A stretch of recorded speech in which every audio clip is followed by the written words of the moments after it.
Siz ham bu holatga tushib qolgansiz. Bir kuni men uyga keldim. Juda charchagan edim va uxlamoqchi bo'ldim. Uyda hech kim yo'q. Yomg'ir hamda tinchlik shovqini quloqqa yoqimli eshitilardi. Qanday uxlab qolganimni sezmay ham qoldim. Va sokin ko'zlarim ochildi, ammo qimirlay olmas edim va birdan eshik tomonda u paydo bo'ldi. Nimaligini tushuna olmas edim, ammo u juda qo'rqinchli edi. Va mana nafas olishim qiyinlashadigan lahza, go'yoki ustimda og'ir tosh bosib turgandek.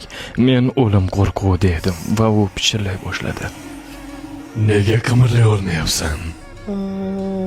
Men bor ovozim bilan dodlar edim, ammo ovozim chiqmas edi. Bu tush emasligini sen yaxshi bilasan. Sen uyg'oqsan. Ha, men uyg'oq edim, ammo vaziyatni tomosha qilishdan boshqa hech narsa qila olmasdim. Tinimsiz qo'rquv, azob iskanjasidaman.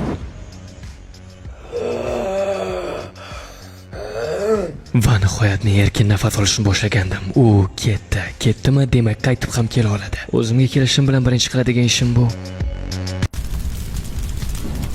O'zi o'ylagandim nega bu uyni menga arzonga sotishdi ekan deb. Ha, mayli. Endi qayerga boraman?